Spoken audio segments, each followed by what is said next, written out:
Good morning, Australians. I'm out again having a nice walk, making sure that I'm staying healthy in every way I can throughout this situation.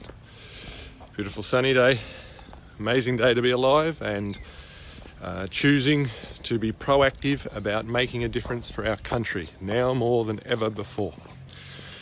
Now, just in the last couple of days, I heard quite clearly in my spirit that the universe intends to expose the hearts of everybody. The universe is going to allow situations to become so frustrating and so complicated to deal with that each person is going to have to search their own hearts, and they will begin to make more and more decisions that will reveal their heart. So we are going to have a literal split in each nation, and it's already been happening in some ways, as you know, through Black Lives Matter and things like that. Back then, 2 weeks before the Black Lives Matter thing broke out onto the streets and police started being held accountable and things like that, the universe spoke very clearly into my heart that it was moving us into an age of accountability. And I got the shock of my life when I got back after hearing that, and within about a week or so, all of that spilled out onto the streets. I thought it was going to be unravelled over a long period of time, but I'm aware that the time is it's like it's speeding up in a way. So we're going to see more and more things happening more and more quickly. Okay, so that's not for us to be afraid of. That's for us to be aware of. Okay. So I'm going to talk to you about a number of things from a strategic point of view. Think of a heart surgery. If there's a major problem with the heart, they will cut open the chest and expose it. So they'll divide it into two. Right? The main part of the body will be divided into two. And that's so they can get access to the heart and do what they need to do, or change the heart if it's a good morning, how you going?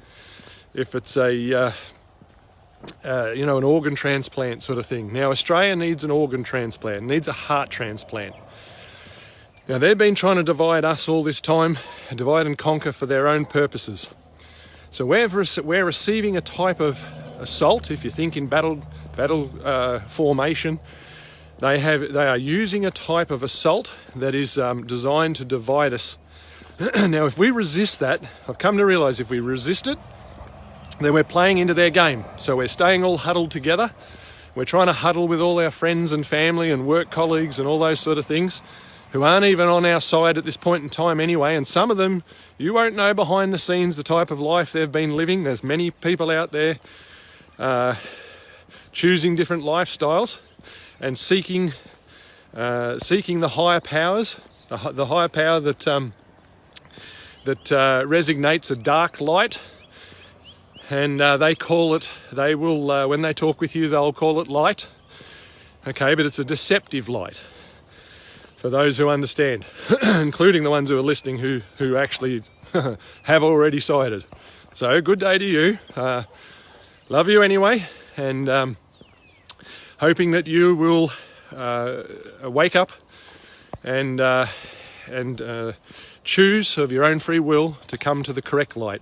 Now, the good thing is correct light never fades. It's light. True light drives out darkness, even if it's shaded darkness. The brighter light will always beat a lower, darker light. Drive it out. So no issue. There's no battle. It's already won.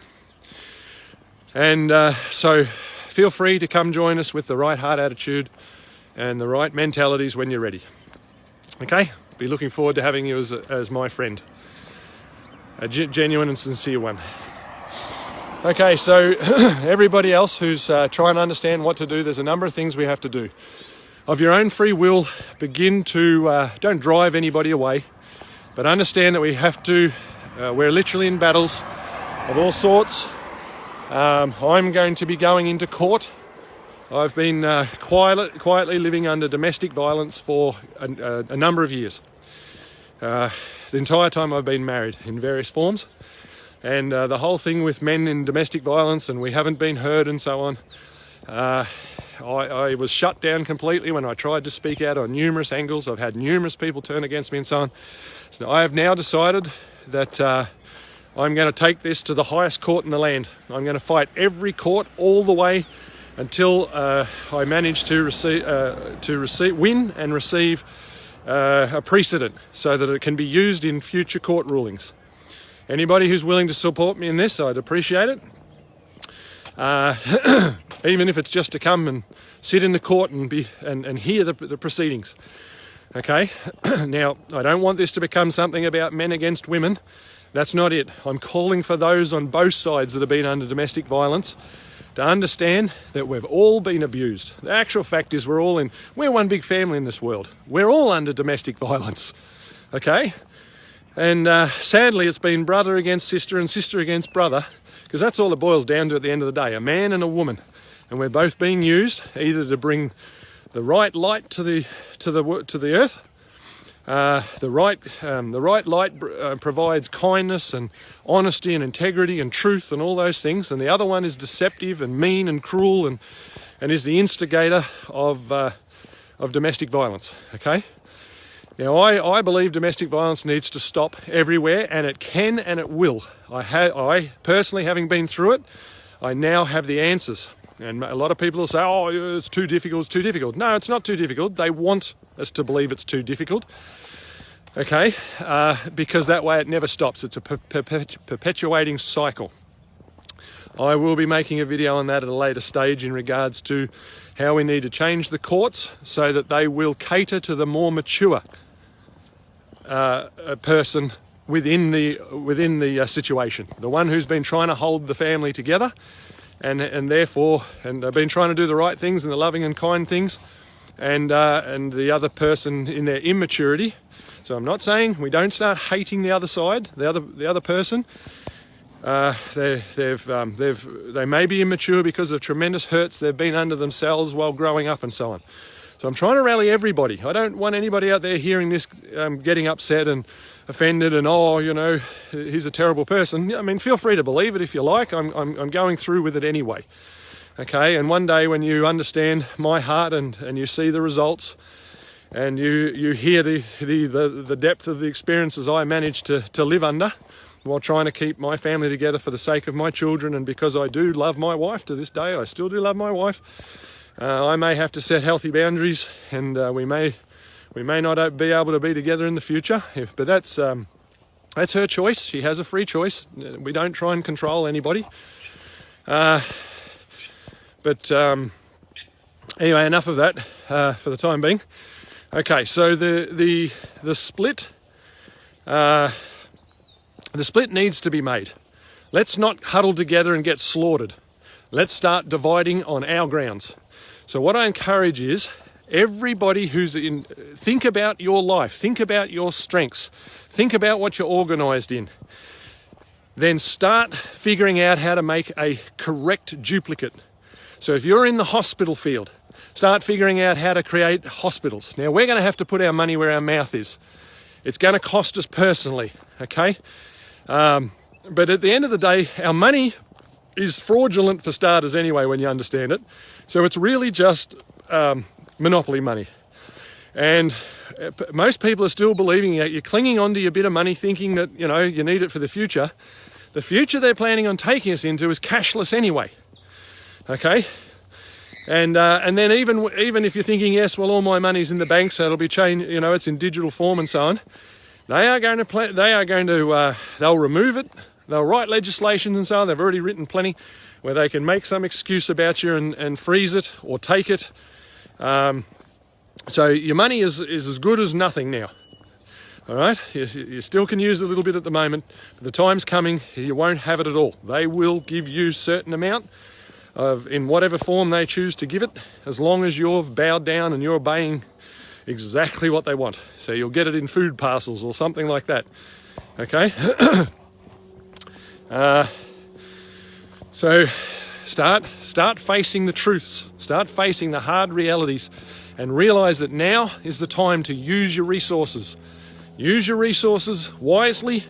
I strongly encourage people to not just jump online and donate to different groups, because that's part of what they'll be setting up as well. They'll be trying to rob your money and all sorts of things, it seems, right? Like Black Lives Matter, for starters. When you research into that, it goes to a separate organisation, and the breakdown of it all disappears. So anybody who's donated to Black Lives Matter, you've been duped. And I'm 100% for Black Lives Mattering. Of course they do. They do. As an individual, they're suffering. As a race, they're suffering. As a skin type, they've had been treated terribly throughout history. So if you're black, my best friend's dark skinned. My wife is dark skinned. My children are dark skinned. I'm not a white racist. Okay. But I didn't choose the colour of my skin any more than you chose the colour of yours. And I've tried to be as loving and as kind to every race throughout my life to the best that I possibly could. Okay, so we've got to get rid of this racism rubbish. We're one race, the human race, or the man and woman race, mankind race. Interestingly, that word human, somebody pointed out to me that it actually, when you research it in the law side of things, it turns out to be that the meaning of it is something to do with beast. So we're beastly. So again, the slave language, that's why you hear me trying to change my wording, my slave language over to a master's language, and using, trying to replace human and person and things like that with more empowering, correct words. So good morning, how are you today? Good morning. Have a lovely day. Yep. Yeah. Now, some of these things are going to just shock us when we have them correctly pointed out to us. But don't be surprised anymore. Be aware, be expecting it, okay? So our best form of defence, we've been in defence, mostly through ignorance, okay? But now it's time to come out. In this, when you understand, and the military understand this, in the spirit realm, there's a literal energy being transferred backwards and forwards between living beings, okay? And when you're in collectively, in groups, it's magnified. Okay, so when the special operations, are doing whatever they're doing, and then they get attacked, and they might get attacked from the side, they might get attacked from behind, they actually literally turn and face the attack, and then they advance straight into it. Now that requires courage, but they understand that you're literally forcing your way through the enemy's energy field, and therefore it starts to rattle them. And then they start making mistakes and all that sort of thing. So boldness and determination and all those positive and correct things to be applying into your life is the way you win your battles with everybody. Now, I don't mean you get aggressive. I mean you approach them, you set healthy boundaries, and demand that they respectfully request that they keep them. If they don't, we're going to have to start doing.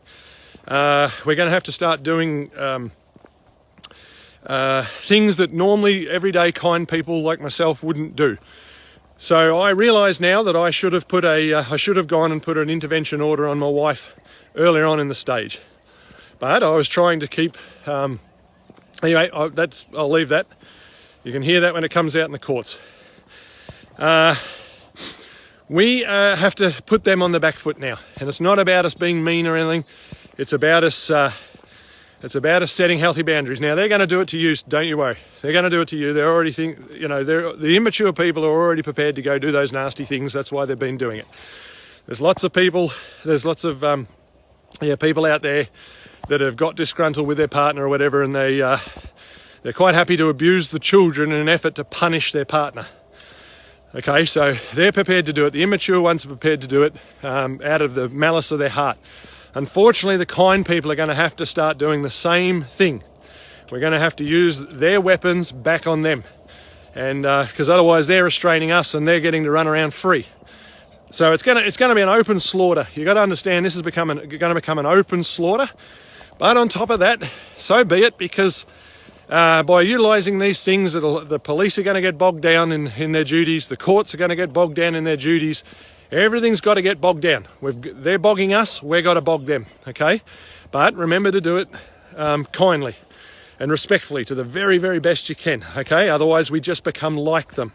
If we allow ourselves to get too hurt and so on, and because of what they're doing, and then we do it out of malice rather than with purpose for the right reasons, then we are just another version of them, okay? We think we're fighting on the right side, but we have created a third army, one that's saying they're with the right side while using the weapons incorrectly and just hurting mankind, okay? All right, so if you're involved in hospitals, start talking to people who are like-minded and figure out how to create that. See, their hospitals and everything are all corporations. The police force is a corporation. Now, the interesting thing is under law, there's meant to be no monopoly. So having one police corporation is a monopoly. Having one hospital system corporation is a monopoly. Having one government is a monopoly. Okay, so what we need to do is we need to deliberately divide the nation with the intent to restore it. Because don't forget, after the operation, when the heart's been put in and so on, and everything's corrected, the organs are all moved around correctly and put in their right places again, and all of that, they bring the rib cage back together and they sew it up and they allow it to heal. And this is what our nation's going to have to do. We're going to have open heart surgery. We're going to have to move all those organs and things around, which is going to be, the body does, it's a shock to the body, okay? And we're going to behave like we're going to do it. We're going to be the ones proactive, okay? Well, it's going to be done on our terms. And we're going to be professional surgeons to the best that we can. However, remember, this is in a wartime, so it's more like your medic on the battlefield. So if he's a little bit rough and so on, don't be surprised if somebody's trying to help you and it's a bit rough, okay, and it hurts a little bit. Understand, you're going to have to decide, are they an enemy trying to kill you, or are they one of your medics trying to save you, trying to help you, okay? And Australia's going to have to grasp this, that it's going to be a rough surgery in the field. All right? But when you understand it, we brought it on ourselves. We didn't stand up soon enough for the right things. We weren't mature enough as a nation, and that's because we as individuals, we're all to blame. We must not blame others. We must take ownership for our personal existence and the harm and the confusion and the dishonesties and things that we did through our business life, or that we did as an employee. We were paid to work and we chose to hide whenever we could, or we did half-hearted shoddy work and all the rest of it. This is all added up. So none of us are without excuse. Now, there's no point beating yourself up about it. As quickly as possible, forgive yourself, forgive others, and get up with determination that in the future, from this day forward, you're going to put your very best into everything you do to be a shining light, and for the sake of Australia becoming great, which we will, okay? So the other thing that's on my mind is the reason the police and politicians and judges and defence force and so on are still in the enemy's trenches. There's many in there, probably more than we realise, probably the greater amount, probably 70 or 80%, at least 60. The high side are actually in agreement with us. They may still haven't settled in their heart what they're going to do. They haven't dug deep and found the courage to come out and start speaking and so on. But they're still with us and they're watching us carefully. I'm speaking to people all over Australia, and they're all saying similar things, because they're stopping a lot of this information getting out to the other states. But the ones that are aware are watching Victoria very closely, because they understand that if Victoria loses this, then the rest of Australia is going to lose. So they realise that those of us who are standing up now are fighting as much for ourselves as we are for them, or as much for them as we are for ourselves, if that makes sense. Okay, so we need to find a way. Anybody who hears this and can help, we need to find a way to start up a slush fund, a bank account. I don't know, that we're going to have to do it the right way, because for future, so that the one world government system can't shut down what we're doing. We have to find a way for people's money to start funneling into this slush fund, so that we can pay the police, we can pay the judges, we can pay the the health workers. We can pay the Defence Force and so on. We need to create an environment that those are in those particular fields, when they wake up, or if they're already ready, many of them are trying to feed their families at the same time, remember, so they're stuck. They can't leave their job, but they don't agree with what they're being asked to do and so on. So we need to bring back the old police uniforms, the light coloured ones, instead of the ones they've moved them over to. Notice the darker, closer to special operations, military-styled uniforms. We need to bring back a police force that they swear to the original system. Okay, the original system, so that they're accountable right through the original Constitution and common law. Same with the Defence Force. We have to be able to equip them with what they need. We're going to run we'll have 2 police groups getting around. Okay, and then people will know, they'll be more inclined to know who they can go